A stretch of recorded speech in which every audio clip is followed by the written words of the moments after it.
اس صورت کے اختتام پر اللہ رب العالمین ان تمام باتوں کا جواب دے رہے ہیں جو ہم نے پچھلی آیات کے اندر ملاحظہ کی۔ کفار مکہ کا یہ کہنا کہ دیکھو یہ کیسا شخص ہے جو یہ کہتا ہے کہ تم ٹکڑے ٹکڑے کر دیے جاؤ گے، مٹی میں ملا دیے جاؤ گے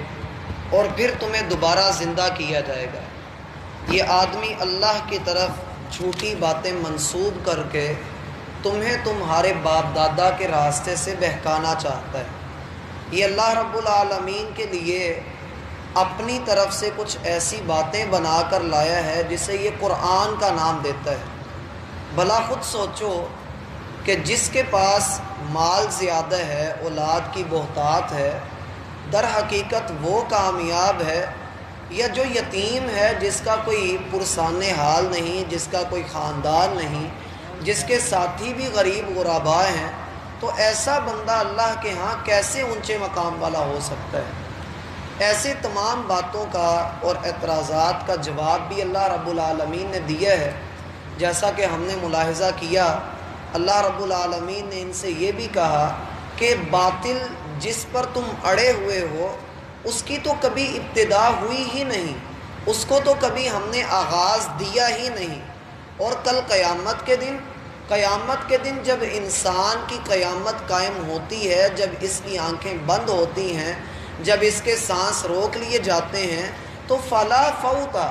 تم بچ کر بھاگ نہیں سکو گے۔ جیسے اللہ رب العالمین کی پکڑ آتی ہے، موت کا وقت آتا ہے، اس موت کے وقت کے آنے کے بعد والے احوال تم اگر جان لو تو دیکھو تو صحیح کہ تمہیں قبر میں ملا دیا جائے گا، پھر تمہارے پاس فرشتے آئیں گے، وہ تمہارا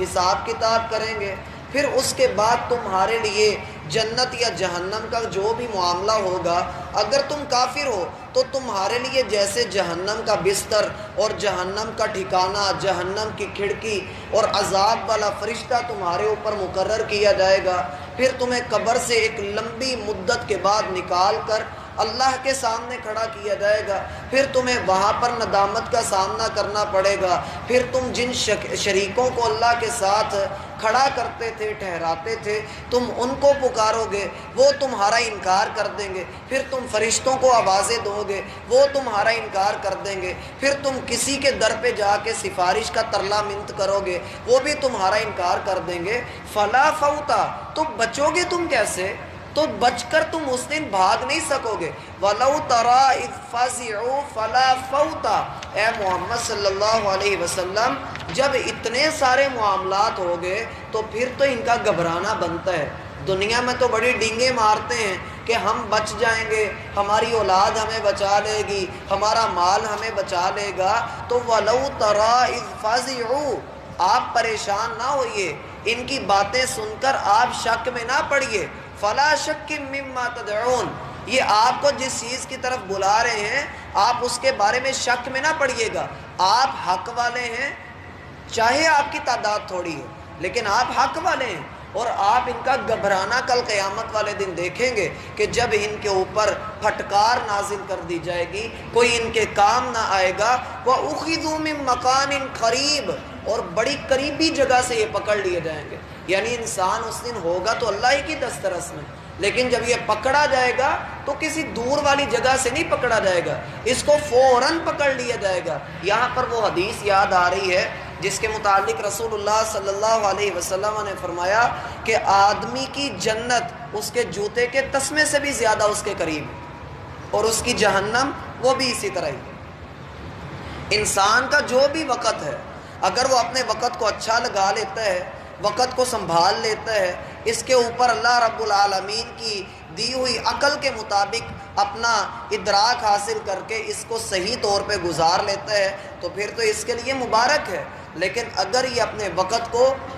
صحیح طور پہ نہیں لگاتا تو اللہ فرماتے ہیں وَأُخِذُوا مِن مَّكَانٍ قَرِيبٍ، ہم اسے پھر بڑی قریب کی جگہ سے پکڑ لیتے ہیں۔ مثلا اللہ رب العالمین اس بات پر بھی قادر ہے کہ انسان کو زمین میں دھنسا دے، اور زمین انسان کے سب سے قریب ترین چیز ہے، انسان کے اس سے بھی زیادہ قریب اللہ اس کی دھڑکن کو بند کر دے، اللہ اس کے ناک کو بند کر دے، تو کچھ بھی اللہ کر سکتا ہے۔ اللہ فرماتے ہیں جب پکڑ آئے گی تو پھر بڑی قریب والی جگہ سے آئے گی، وَقَالُوا آمَنَّا بِهِ، اور جب پکڑ آ جائے گی اس وقت یہ کہیں گے کہ ہم ایمان لے آئے، جیسا کہ اللہ رب العالمین نے بتلایا سورہ مومن کے اندر، فَلَمَّا رَأَوْا بَأْسَنَا قَالُوا آمَنَّا بِاللَّهِ وَحْدَهُ، جب انہوں نے عذاب دیکھ لیا، جب مصیبت آ گئی، تب کہا کہ ہم ایک اللہ پہ ایمان لاتے ہیں۔ جیسے فرعون ڈوب رہا تھا تو ڈوبتے وقت اس نے کہا آمنت لہو، میں اس رب کے اوپر ایمان لاتا ہوں جس رب پر بنو اسرائیل ایمان لے کر آئے۔ تو اللہ فرماتے ہیں وَأَنَّا لَهُمُ التَّنَاوُشُ مِن مَكَانٍ بَعِيدٍ، ایمان کا تقاضا تو ان سے دنیا میں کیا گیا تھا، اب جب موت کا وقت آ گیا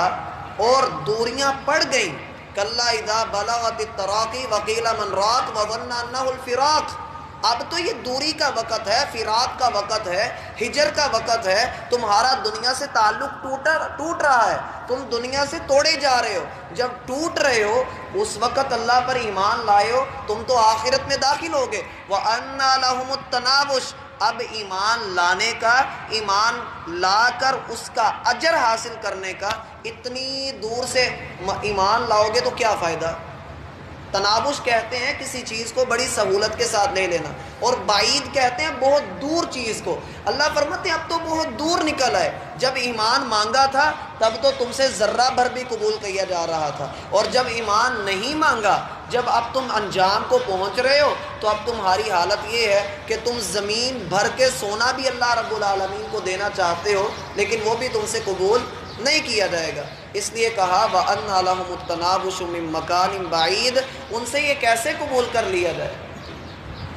وَقَدْ كَفَرُوا بِهِ مِن قَبْلُ، حالانکہ انہوں نے اس سے پہلے بھی اس کا انکار کیا ہے، اس قرآن کا اس کے پہلے بھی وہ انکار کر چکے ہیں، اب دوبارہ اس کے اوپر مصیبت کے وقت ہی ایمان لا رہے ہیں، اس سے پہلے تو ایمان نہیں لائے۔ مصیبت کے آنے پہ ایمان لایا تو کیا لایا؟ وَيَقْذِفُونَ بِالْغَيْبِ مِن مَكَانٍ بَعِيدٍ، اور دور بیٹھ کر دنیا میں بھی دور بیٹھ کر دین کو برا بھلا کہتے رہتے تھے۔ اور آج کل ایسا ہی ہے، جس بندے کو دین پر بھڑاس نکالنی ہوتی ہے وہ مولویوں پہ اپنی بھڑاس نکال لیتا ہے، جس بندے کو دین پہ اعتراض کرنا ہوتا ہے وہ دین والوں پہ اعتراض کر دیتا ہے۔ وَيَقْذِفُونَ بِالْغَيْبِ مِن مَكَانٍ بَعِيدٍ، دور بیٹھ کر دین کو برا بھلا کہتا رہا، دور بیٹھ کر قرآن پہ اعتراض کرتا رہا۔ صرف کافروں کی بات نہیں ہے میرا بھائی، کتنے ایسے مسلمان بھی ہیں جن کو نماز پہ بڑا کھلا اعتراض ہے، وہ کھلا ڈلا اعتراض کرتے ہیں، جی ہم کیسے نماز ادا کریں، ہمارے پاس ٹائم نہیں ہے، فجر کے وقت ہم نے سونا ہوتا ہے، ظہر کے وقت ہم دکان کھولتے ہیں،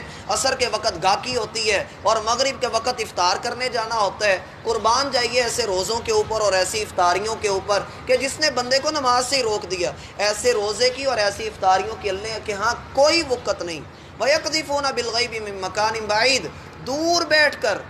بیٹھ کر دین کو برا بھلا کہہ رہے ہیں۔ وَحِيلَ بَيْنَهُمْ وَبَيْنَ مَا يَشْتَهُونَ، اللہ فرماتے ہیں جو یہ اب آخرت میں چاہتے ہیں نا، جو بھی ان کی چاہتے ہیں کہ ہم دنیا میں لوٹا دیے جائیں، ہم نیک کام کریں گے، ہم اللہ رب العالمین کو ایک مانیں گے، اللہ فرمائیں گے حیلہ بینہم، ہم رکاوٹ کھڑی کر دیں گے، عذاب ہی ایسا ڈال دیں گے کہ یہ واپس جانے سے بھی مایوس ہو جائیں گے۔ کما فعل باشیاءہم من قبل، ان سے پہلے جو لوگ گزرے انہی کی بھی یہی حرکتیں تھیں۔ انہم کانوا فی شک مریب، بلا شبہ وہ ایسے شک میں تھے جو بے چین کر کے رکھنے والا ہے۔ شک کیا تھا؟ اللہ پتہ نہیں ہے بھی ہے کہ نہیں، مان لیا تو مان کر ساری زندگی اپنی مرضیاں کرتے رہے، مرنے کے بعد پتہ چلا رہی اللہ کا کوئی وجود ہی نہیں ہے۔ اور اگر ہم نے آج مزے نہ کیے اور مرنے کے بعد پتہ لگا کہ اللہ واقعی موجود ہے تو تب بھی پتہ نہیں کیا بننا ہے، یعنی ساری زندگی بیچارہ بے چین ہی رہتا ہے۔ اس لیے اللہ رب العالمین واضح طور پہ سورہ طٰہٰ میں فرماتے ہیں جو ہم سے دور ہوتا ہے ہم اس کو بے چین کر دیتے ہیں، خود اپنے ہاتھوں سے وہ بے چین کر دیا جاتا ہے، اس پر دنیا تنگ کر دی جاتی ہے، پھر وہ قیامت والے دن جب اندھا کر کے اٹھایا جاتا ہے، جب چیخو پکار اور نہ جانے کیا کیا یہ کرے گا، تو اس سے بھلا نہیں کہ انسان پہلے ہی اللہ رب العالمین کی بات کو مان کر اس پہ ایمان لے آئے، کجا یہ کہ بندہ کل ایمان لائے جب ایمان کا کوئی فائدہ نہ ہو۔ اللہ ہمیں سمجھنے کی توفیق عطا فرمائے۔